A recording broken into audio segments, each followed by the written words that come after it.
Las montañas nos cautivan. Cada vez que vuelvo a ellas, me siento que volví a mi lugar en el mundo. Áridas o de naturaleza frondosa, a veces nos deja correr rápido por sus entrañas y a veces se vuelve tan técnica que no nos queda otra que armarnos de paciencia y avanzar lentamente. Pero ahí están, desde el comienzo de los tiempos, y van a seguir estando cuando nosotros ya no estemos. Me gusta creer que cuando corro por ellas, con ellas, me vuelvo un poco montaña, y aunque sea por un instante, yo también me vuelvo eterno. Hoy nos visita una persona que posee los románticos atributos de un verdadero corredor de trail, aunque sea médico. Es humilde, apasionado y está repleto de historias interesantes. Pónganse cómodos y disfruten de esta bocanada de conocimiento. Nos visita hoy, en Corredores de Trail, Néstor Lentini. Run around the world, run around your dreams, run around your fears, through the mud to find me, run around with you, run alone, run to find me.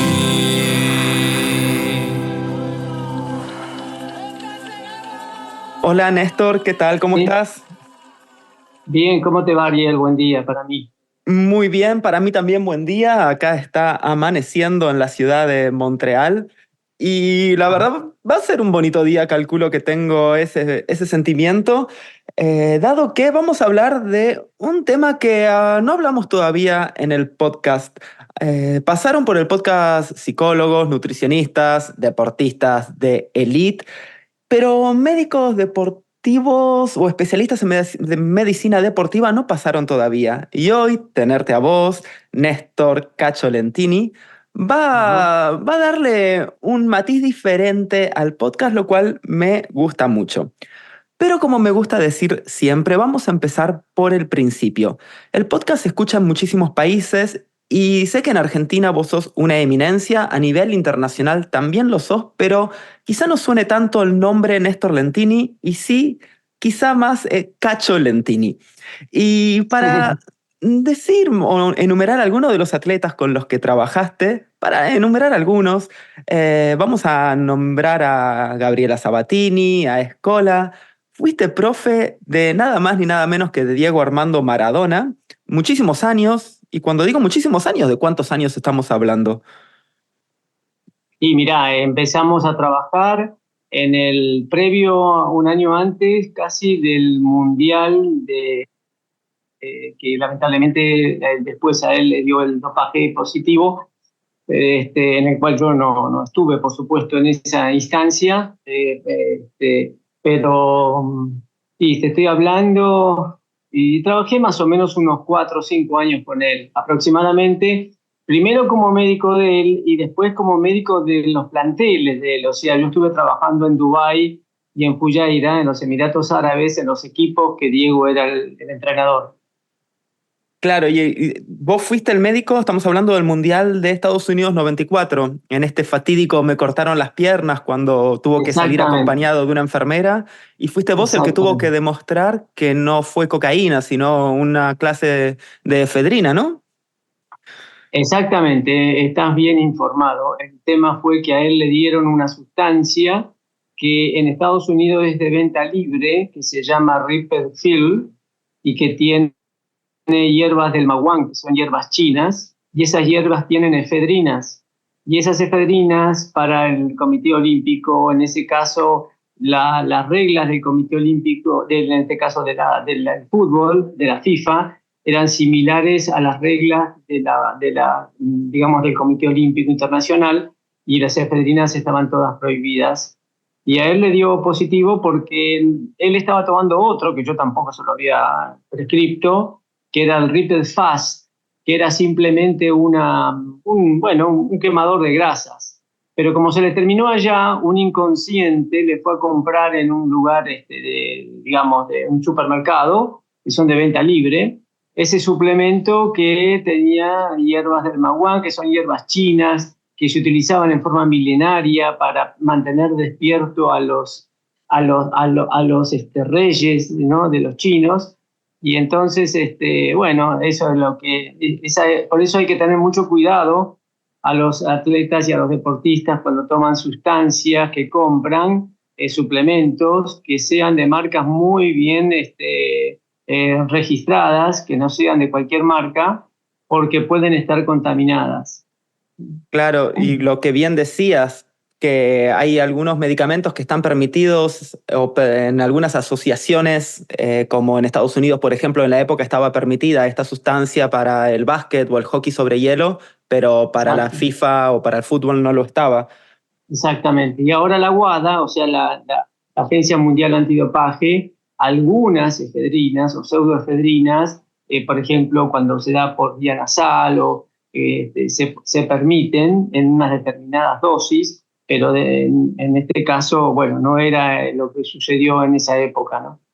Claro, bueno, y además de todo esto, también sos médico del Comité Olímpico Argentino, que Así es. imagino que últimamente debes estar con un montón de trabajo, dado la cercanía de los Juegos de París. Sí, estamos justamente en este momento,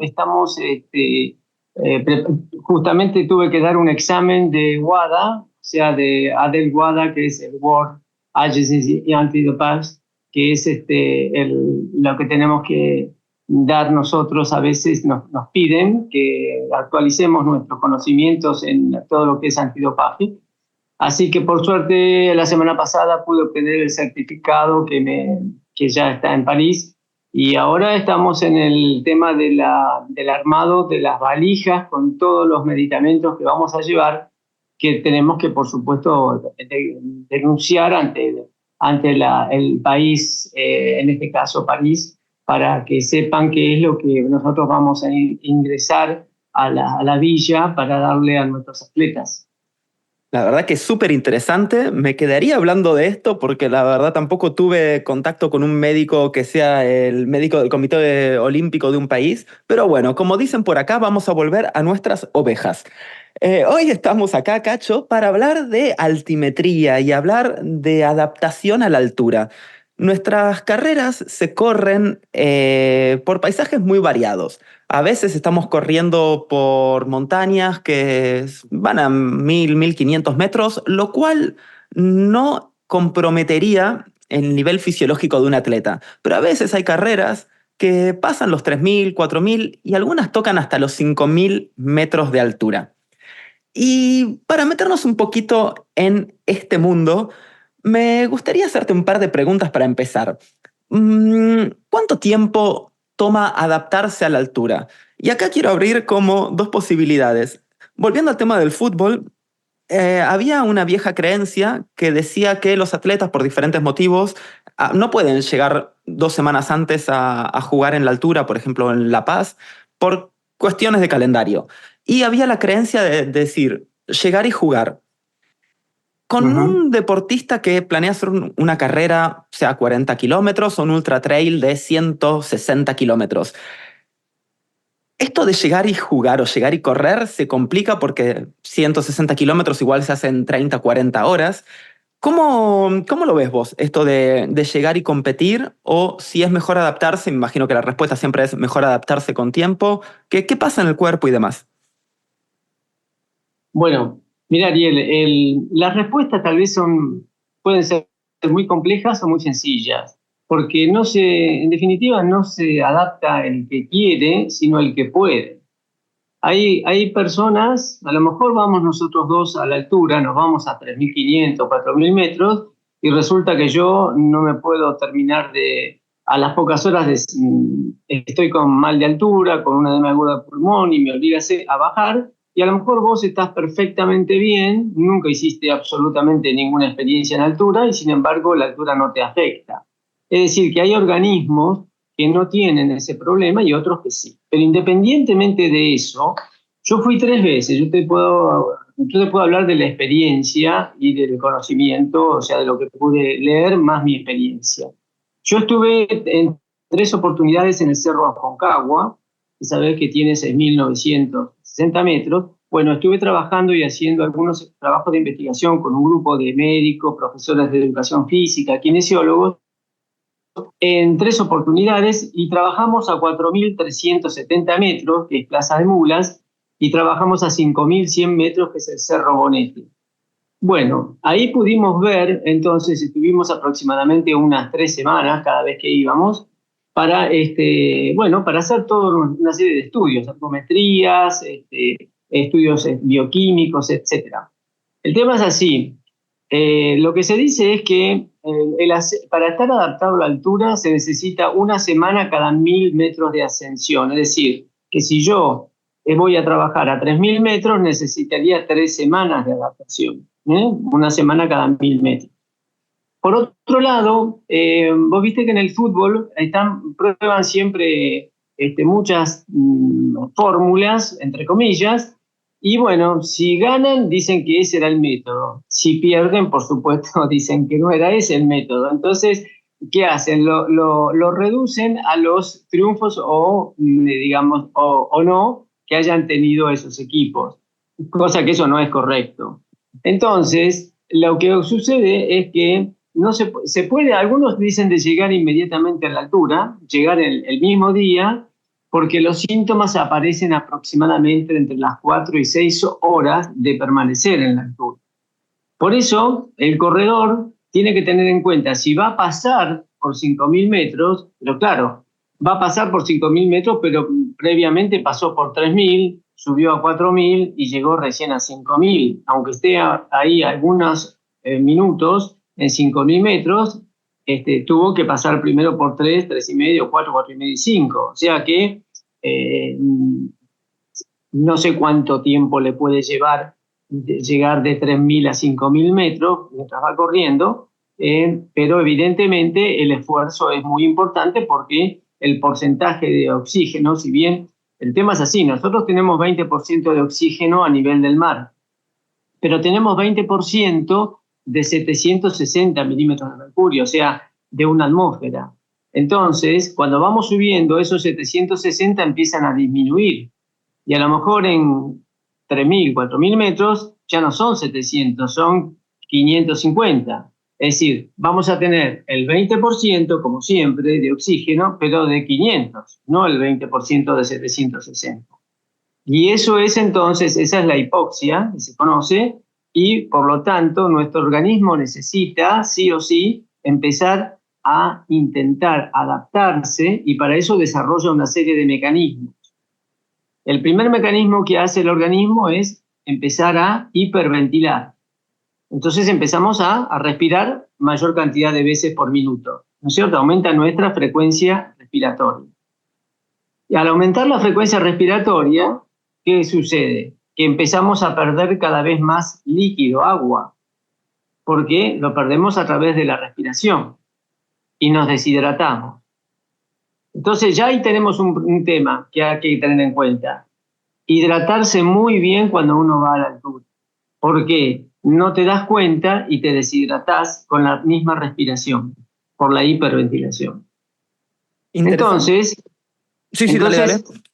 Ese sería el primer consejo que yo le daría a los muchachos que van, o a las chicas que van a correr en esas alturas o que van a pasar por esas alturas. Que lo más importante es la hidratación, estar bien hidratado, porque precisamente a veces las cefaleas son parte también de esa falta de hidratación, y las cefaleas de la altura son parte del mal de altura. Eso justamente te quería preguntar, si el típico dolor de cabeza estaba relacionado a, no creo solamente a la deshidratación, pero sí, o si estaba dado por otro factor. Claro, exactamente. Hay varios factores. Lo que pasa es que la misma falta de... Se suman varias cosas. Por ejemplo, a ver si te lo puedo explicar en forma que se pueda entender. Si nosotros decimos que estamos respirando el 20% de 500, ¿no es cierto? A lo mejor estamos respirando el equivalente, en lugar de 156 milímetros de oxígeno, estamos respirando 120, ¿no es cierto? Es decir, que 120 ingresa a nuestro pulmón. En lugar de ingresar 150 o 156, como estamos a nivel del mar, de oxígeno, entra menos, entra 120. Pero claro, a medida que va pasando por los alvéolos y llega hasta el final para hacer el intercambio con la sangre, entonces a nivel del mar esos 150 se transforman en 100, porque se va perdiendo y porque hay que restar el vapor de agua. Entonces llega con una presión de 100. Pero desde nuestro organismo, la cantidad, de oxígeno que llega, porque el oxígeno fue entregado a nuestros tejidos, el oxígeno es entregado a los músculos. Entonces, la sangre lleva una cantidad de oxígeno mínima, aproximadamente de unos 40 mililitros de mercurio. Quiere decir que cuando llega al pulmón, esa sangre, que ya cumplió con el rol de haber entregado sangre al tejido, vuelve al pulmón ¿para qué? Para recargarse. O sea, lleva los camioncitos nuevamente, los glóbulos rojos, al pulmón, ¿para qué? Para que en el alvéolo se haga el intercambio. Si tenemos entonces en el alvéolo, esperando a ese camioncito, una presión de oxígeno de 100 y yo llevo 40, hay una diferencia de 60. Entonces el oxígeno pasa rápidamente. O sea, el alvéolo le entrega rápidamente el oxígeno a ese camioncito que le está faltando el oxígeno para después llevarlo nuevamente al músculo y a los tejidos. Pero en la altura no llega a 100 al alvéolo, llega a 80 o llega a 70. Entonces la diferencia que hay ahora es 70 sobre 40 y no 100 sobre 40. Ese 70 sobre 40 tiene mucha menos fuerza para poder entrar y oxigenar adecuadamente a ese glóbulo rojo. Entonces, ahí es cuando el organismo tiene que hacer un mecanismo de defensa. ¿Y cuál es? Hiperventila. Empezamos a respirar muchas veces. Entonces, empezamos a respirar muchas veces para compensar esa falta, ¿cierto? Pero hay un problema, porque si yo respiro muchas veces, estoy eliminando por vía respiratoria dióxido de carbono, CO2. Es decir, que mi organismo pierde acidez. Al perder acidez, se alcaliniza nuestro organismo. Y al alcalinizarse, se deprime nuestra frecuencia respiratoria otra vez. Entonces el organismo desesperado dice, bueno, ¿qué hago ahora para poder defenderme? Intenté respirar más veces y resulta que ahora me vengo con el problema de que pierdo mucho dióxido de carbono. ¿Cómo hago para compensarme? Y entonces ahí empieza a eliminar orinas alcalinas. En cuanto yo empiezo entre el segundo y tercer día a eliminar orinas alcalinas, entonces mi organismo se acidifica otra vez. Y al acidificarse otra vez, entonces ahora nuevamente hay hiperventilación. Quiere decir que la hiperventilación a mí me va a dar una ventaja.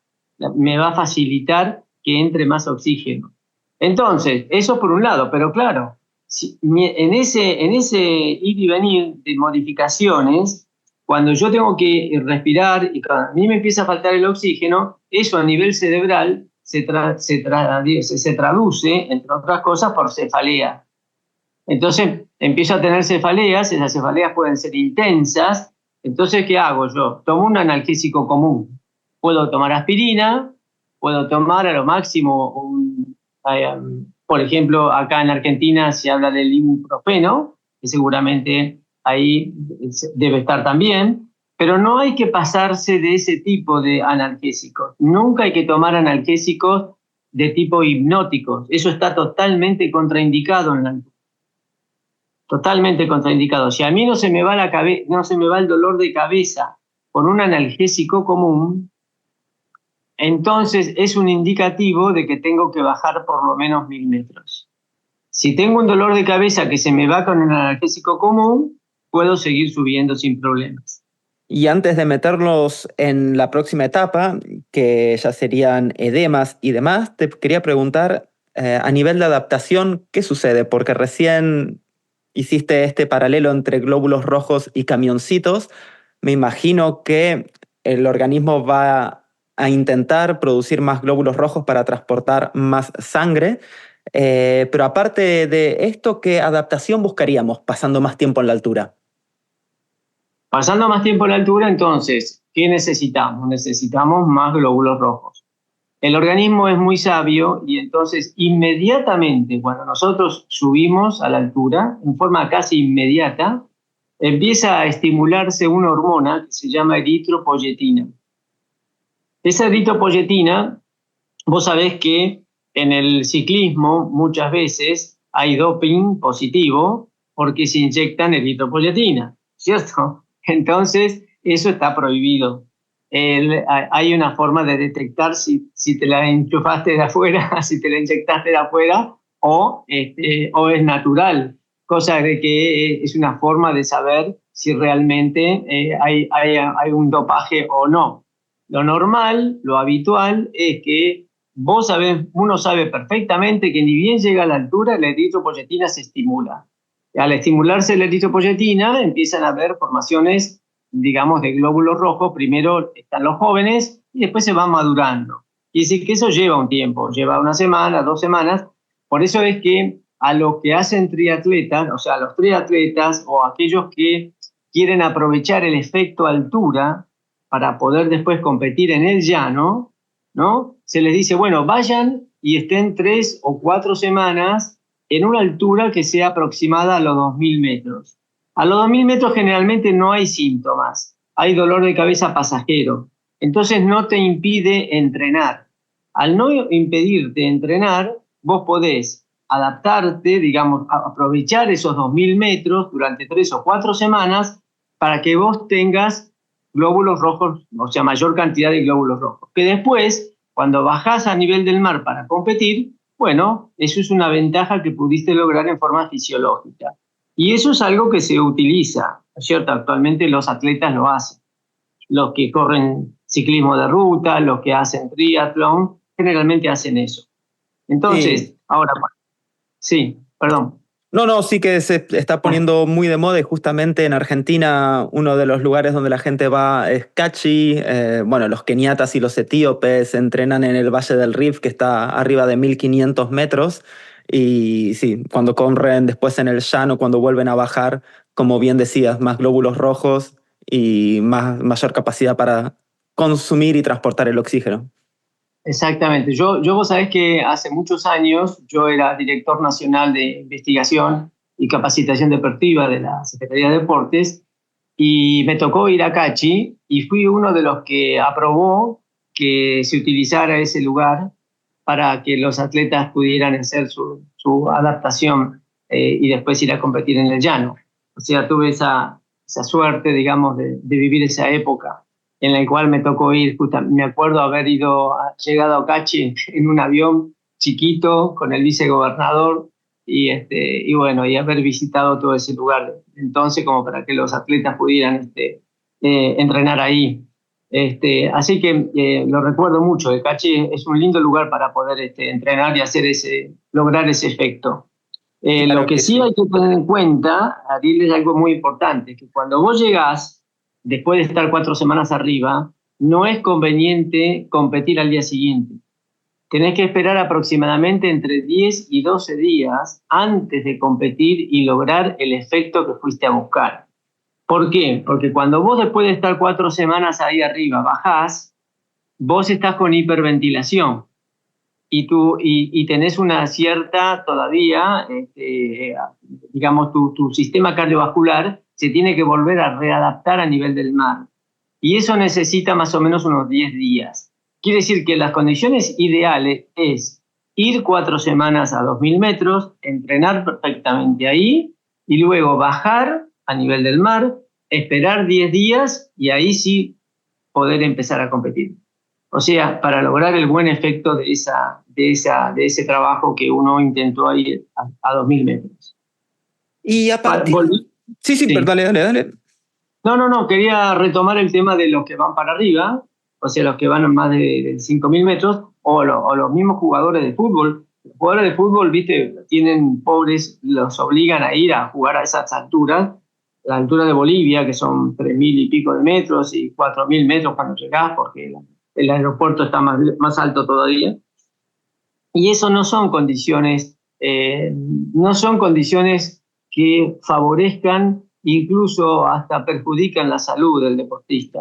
O sea, si vos tenés un Messi, el mejor jugador del mundo, que va a la altura, y Messi en la altura no se adapta. ¿Entendés? Entonces, ¿qué pasa? ¿Vas a llevarlo a Messi para verlo que no juega, que no puede jugar por la altura? ¿O te conviene llevar a alguien que no se llame Messi, pero por ejemplo no le hace ningún efecto a la altura y puede correr todas las veces que quiere?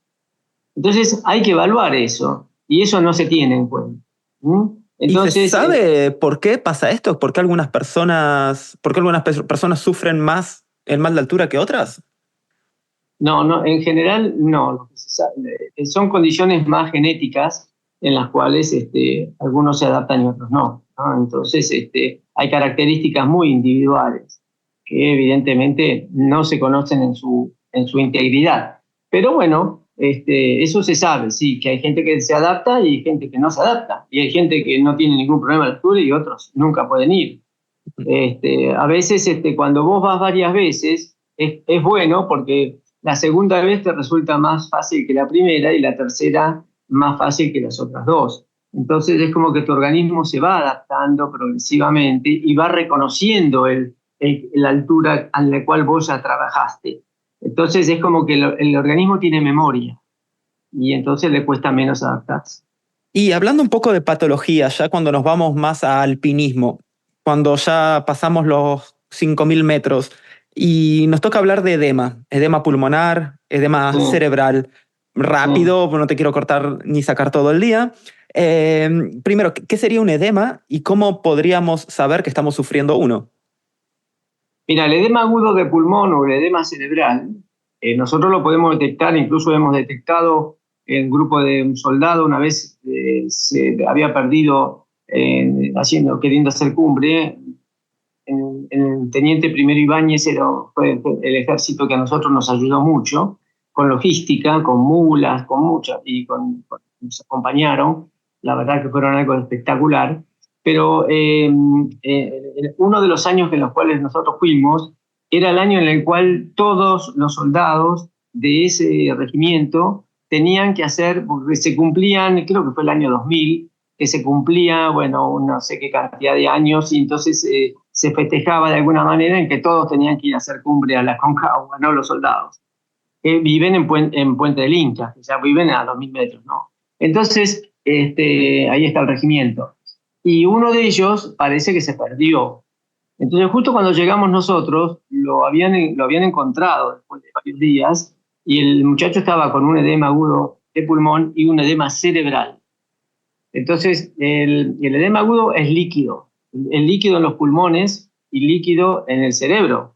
Entonces, porque falla la bomba de sodio, o sea, hay un fallo en el tema de la bomba de sodio y potasio a nivel de las neuronas y a nivel de las células. Entonces, ¿qué ocurre? Entre otras cosas, hay una hipertensión de la arteria pulmonar en el caso del pulmón, por eso se da el sildenafil, por eso se da, ¿no?, el Viagra, el famoso Viagra. Se utiliza el sildenafil. ¿Por qué? Porque el sildenafil inhibe a la enzima que produce hipertensión pulmonar. Entonces, al disminuir esa hipertensión de la arteria pulmonar, alivia el síntoma o incluso a veces impide que uno tenga un edema agudo de pulmón. Así que por eso los jugadores de fútbol, hay muchos equipos de fútbol que ya desde hace algún tiempo utilizan el Viagra o el sildenafil como parte, digamos, como no está prohibido, porque no es una sustancia prohibida, se puede utilizar. Algunos lo dan con cafeína y bueno, y lo utilizan. Bueno, el tema entonces es evitar el líquido, que se te forme líquido en el pulmón. Si se te forma líquido en el pulmón, que uno empieza a tener dificultades para respirar, Yo una vez estaba, me acuerdo, en Plaza de Mulas, te lo cuento como una anécdota que tiene que ver. Estábamos ahí, me levanté a las 5 de la mañana porque escuchaba que había alguien que estaba con dificultad que no era de nuestro grupo.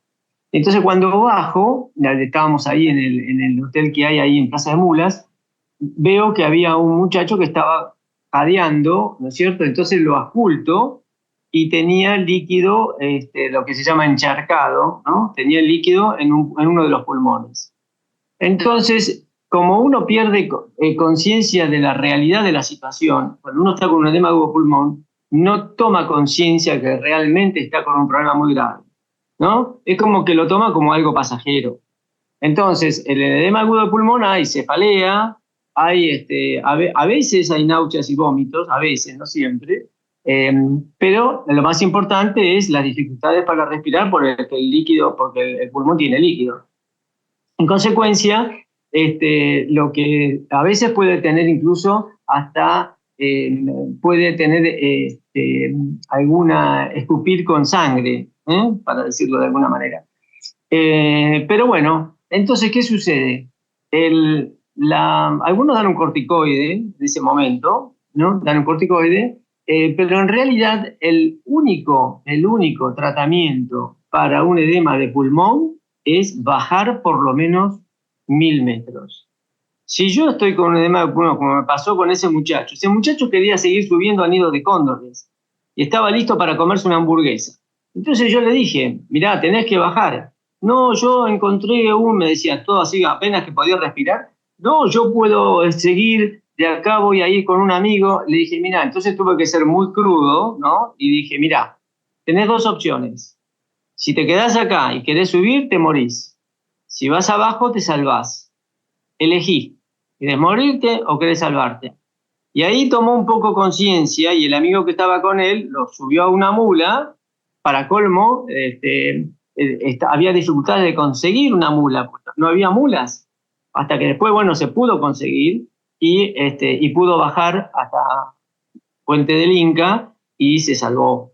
Entonces, cuando uno tiene eso, que tiene esos síntomas, que no puede respirar, que tiene tos, es una tos seca y a veces con una expectoración con sangre, a veces.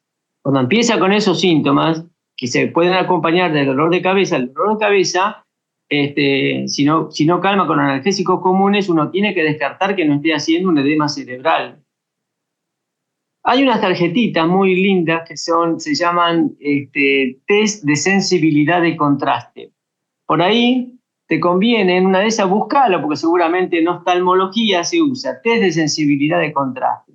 Es muy práctica porque te muestra unos cuantos círculos con unos dibujitos verticales, horizontales, en diagonal. Entonces, vos a nivel del mar, ¿qué haces? Te fijás a ver hasta dónde podés llegar a ver en forma nítida las columnas y las filas de esos circulitos que están en ese cartoncito. Entonces vos decís, bueno, yo a nivel del mar estoy viendo que puedo ver hasta el círculo de la fila 5 y columna 6, ponele. Bueno, perfecto. Cuando vas a la altura, volvés a hacer el mismo estudio, o sea, la misma observación, y te vas a dar cuenta si ves exactamente el mismo lugar, el mismo círculo, ¿no?, que viste a nivel del mar, con las mismas características. Si vos ves que a lo mejor podés ver uno o dos menos, no habría problemas. Pero si vos, en lugar de ver esos cartoncitos, ves apenas una o dos filas, porque no viste, o sea, perdiste más del 50%, entonces tenés que sospechar que estás haciendo un edema cerebral. Muy interesante. Y con ese simple cartoncito de test de sensibilidad de contraste, podés por lo menos sumar un elemento más práctico para saber si tenés que bajar, ¿no? Porque ya tenés el analgésico que no te calma el dolor de cabeza y el test de sensibilidad de contraste que no te permite ver lo mismo que estabas viendo a nivel del mar, y son dos elementos contundentes como para decir, bueno, hay que bajar. Muy interesante. Test de sensibilidad de contraste, lo voy a buscar. Bueno, y por último, Cacho, la categoría remedios de abuela, vamos a hacerla rápido. Hay mitos que dicen que comiendo cebolla cruda ayuda a contrastar el mal de altura. ¿Verdadero o falso? Para mí, yo lo desconozco. Yo lo único que te puedo decir es que come cebolla tiene que alejarse de sus compañeros por- porque es muy desagradable. La verdad que sí. En realidad, la cebolla, todos los que son esas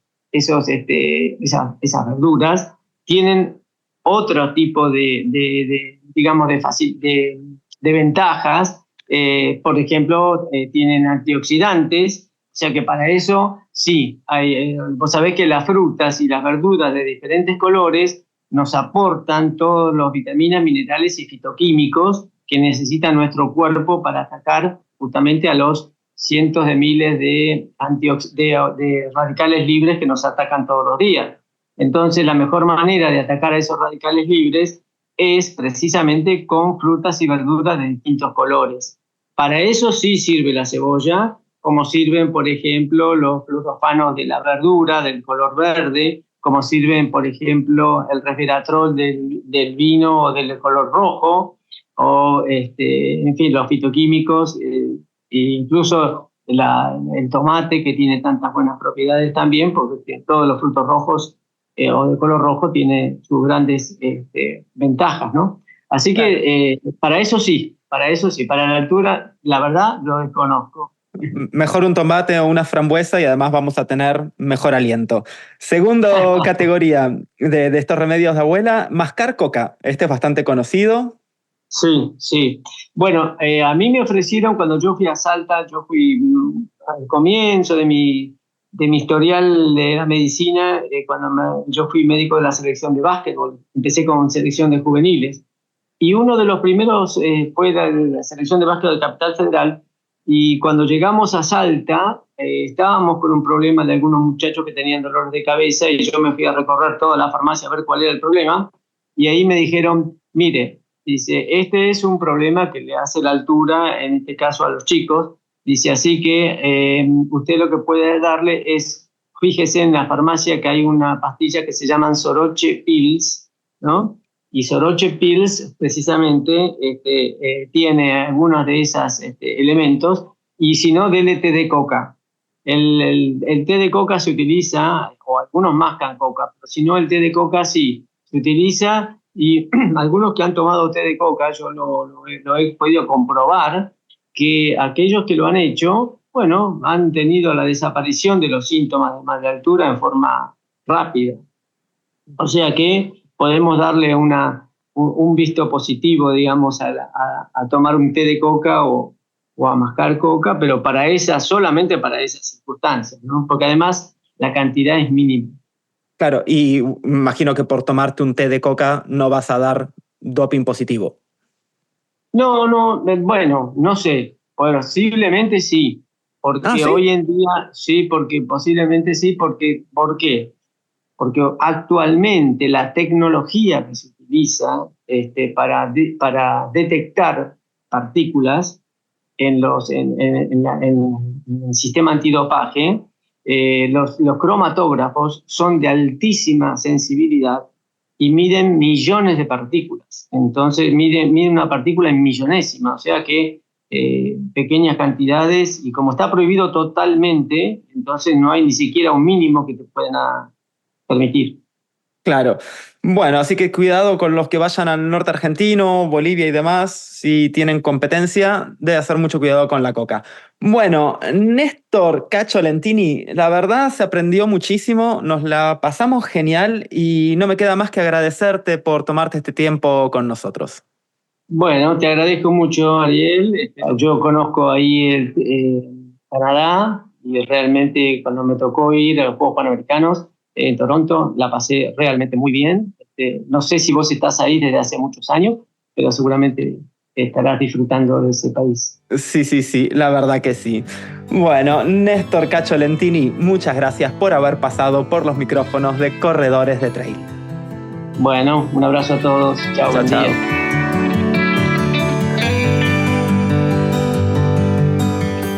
Y así pasó otro episodio de Corredores de Trail. Si les gustó el capítulo, no olviden de suscribirse dándole clic a la campanita. También pueden seguirnos en Instagram para no perderse ningún nuevo episodio. También en Instagram pueden proponernos nombres de atletas o de corredores que les gustaría que pasen por el podcast. No me puedo ir sin antes agradecer a Matías Mayol por la producción del programa y a cada uno de ustedes que nos está escuchando. Mi nombre es Ariel Bacherán y les digo hasta dentro de muy poco para un nuevo episodio de Corredores de Trail. ¡Buen camino!